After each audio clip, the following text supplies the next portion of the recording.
welcome to day 3 of the colour along of this picture from Johanna Basford's Christmas. This is the book again, just in case you're new to the series and just popping in for this final version. I did say at yesterday's colour along that I was just going to stick with pencils. Well, no sooner said than broken away from. I've used Glaze pens. I don't know if you know Sakura Jelly Glaze pens at all, Jelly Roll Glaze, but they create a kind of a plasticky, shiny surface, and I used them on this. I don't know if you can see at all. It's very hard to get things to be seen, and I used them on the red there. So they I wouldn't say they're 3D, but they are not flat. And I like them because they cover things up. So I also used them on the little round tiles of the roof. I wanted it to look like icing, and I was finding the jelly roll itself not covering things as much as I wanted to. For the rest, I've carried on with exactly the same pencils, mostly the red and the green, and I'm going to continue colouring here while I chat a bit. But before I do that, I've been drawing these little snowflakes instead of dots for a change around here, and they're not showing up perfectly on this background color. Let me lift it up for you. But this one I used the Jelly Roll Glaze as well. The others I used normal jelly rolls, and I think the glaze stands up perhaps a bit better. And somebody asked me to show how I draw them, and I thought it would be easier to draw it in a bright color. Wait, I'm using up so much of this red pencil of mine. I'm going to use a red fine liner pen to show you. They're really easy to draw, and I've just been doing them freehand. The thing is, every single snowflake is different, so you can't make a mistake. I start with a line. I do a V. Is this showing? Let me just see. So let me maybe zoom in.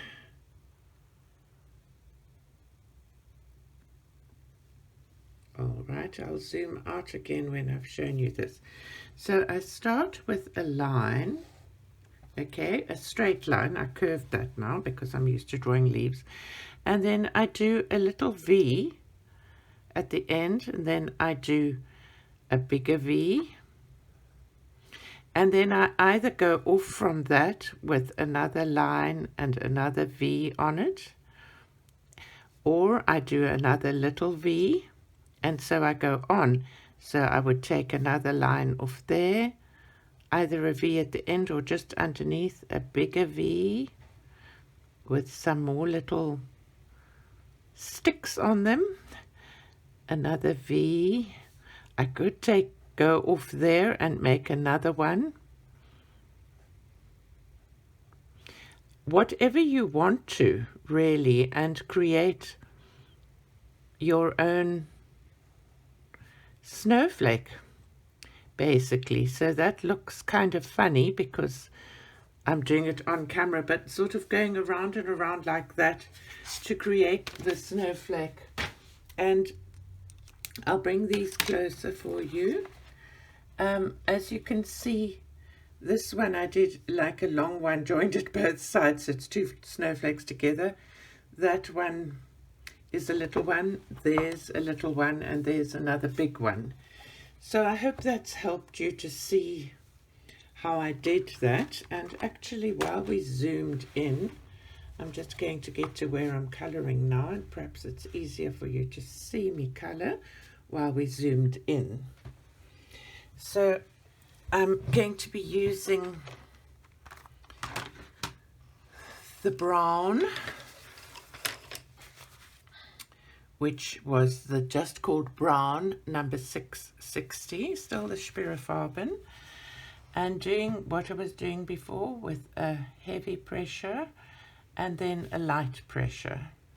So, because this is the gingerbread of the house.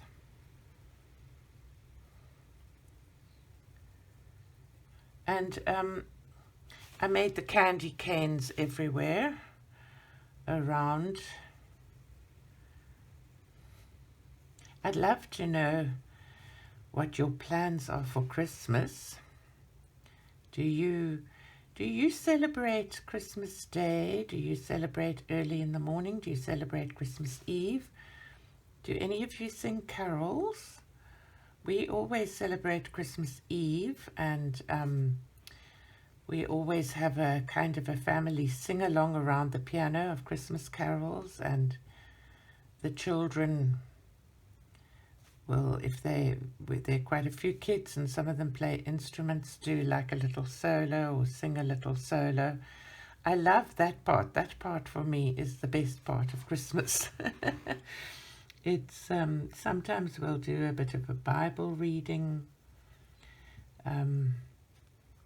I really enjoy celebrating the Christ in Christmas. I know not everybody is a Christian that follows this channel, so I usually try to stay away from religion in my commentary, because the channel is open for everybody, welcome with love. But that is how we celebrate. And then everybody brings food, and on Christmas Day my husband and I just usually take it easy. My husband and I actually don't exchange gifts anymore on Christmas. We just do birthday gifts. We only give gifts to the children,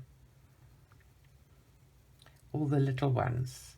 And then on Christmas Eve we have a Secret Santa thing with a very low cost one gift that we have to buy, because it's all become so commercial and so expensive. So that's how we do things. I'd love to hear all of your various traditions. I know my daughter-in-law who's in Germany, they do a whole Advent thing with little, she makes a whole Advent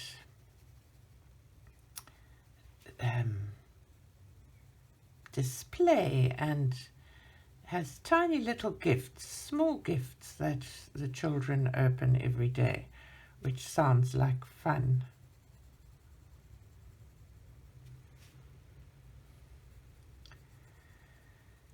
So on the one hand, I do love the Christmas images and the romanticization of the older things, but I think living in South Africa, where it's hot at Christmas time, a lot of the traditions are Eurocentric. They sort of started in Europe, and I think a lot of them started in Germany, and then Queen Victoria brought them to England, and then the British and the Germans that came to America continued them in those countries. And because you're all in the northern hemisphere, it sort of works with the cold and the snow and the figgy puddings and all that sort of thing, whereas in the southern hemisphere it can be jolly hot. So we tend to have a cold meal when we all get together. This year we're planning on a kind of a Mediterranean spread, which I think will be delicious. And we used to, when I was a kid, do the whole turkey and all of that, but it ended up making everybody feel a little bit sick, and I think it's because it was just too much rich hot food on a hot day. And so it's changed since then. Some people barbecue. We don't barbecue usually on Christmas Eve. In South Africa, we call a barbecue a braai, and to braai basically means to grill, but it means to grill over our braais. South African braai is to grill over an open fire, so it's like what you would all call a barbecue. We don't usually barbecue on Christmas. I think some people do, but we haven't. My descendants come from Norway and Austria, so I think that's why we've stayed with the whole Christmas Eve tradition. I was going through old papers the other day, sort of trying to clear a cupboard. The emphasis can be on the trying, I think, because I don't know that I succeeded because I got so carried away. I had two aunts that the one had some children, the other had a stepson, but he predeceased her, and her husband predeceased her as well. So I was kind of left when she passed away, and a lot of her things like photo albums, etc., I was quite, as one is, heartsore when she had passed. It is a long time ago now, but I tended to collect all of those things that didn't need immediate looking into and pop them into a cupboard to be seen to later. Well, later became like a number of years, and I finally decided to go through some of the stuff the other day. And amongst the photo albums, the one was a most wonderful album of memorabilia, amongst which was a letter written by my granddad in 1900 and I think it was about 1917 or something, talking about how he'd met my grandmother. So my grandfather came over to South Africa on a ship from Norway. His father was the captain of the ship. It was still a sailing vessel. I mean, we had paintings of the ship in the family archives. And they stopped at a very small port for water and food up the west coast of South Africa. The port is called Port Nolloth. And he was on shore walking, and then he described seeing the most beautiful girl he'd ever seen in his life. They got to know each other. He gained an introduction, got to know her. They had settled, her family had settled here from Austria, and I think escaping around about just before the First World War. And they fell in love, and he elected not to go back with his father, and he stayed here and they got married. And I thought it was such a beautiful love story. I had heard tell of this, but I'd never seen this letter before. So the letter is a treasured possession now. So that's a bit of my family history. Going back to coloring here, I, as you can see, sort of darken around the edges. And there's an artistic reason for that, and that is that things like these edges would create shadows. So that's why I'm darkening around the edges and allowing that shadow to form. I have quite a blunt tip to my pencil, and I find when I'm doing long areas like this that a blunt tip is quite nice to color with because it fills up more quickly.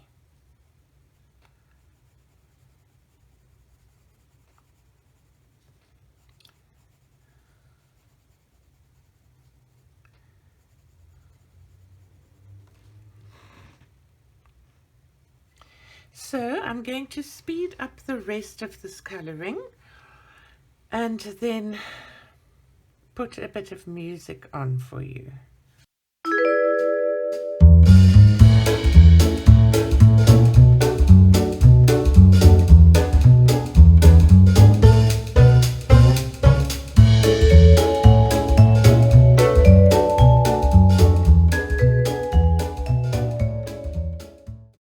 I'm using golden yellow number 090 just on the inside of the windows here.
I'm using fine liners for this little bird. I'm sorry that it's flashing in front of your eye with it going so quickly. This was a dark green and a red. And I'm just using pink for the windows, but I'm using this mono eraser because I made a bit of a mess to erase some of the problems that are there. So I will carry on with the fast forwarding, playing quickly, changing the speed because it's just plain colouring for a little bit more.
Well, so we've reached the end of our colour along, and here's the finished result. As you can see, the glaze pen dries white. When you apply it, as when I showed you, it's kind of colourless. So the colour glaze pens come out in the colour that they are, but the white one comes out sort of clear, which is a little bit confusing to know whether you've applied enough. I hope that you like the finished product, and I hope that you've enjoyed the colour along. Thank you so much for watching, and have a wonderful and colourful day. Bye bye now.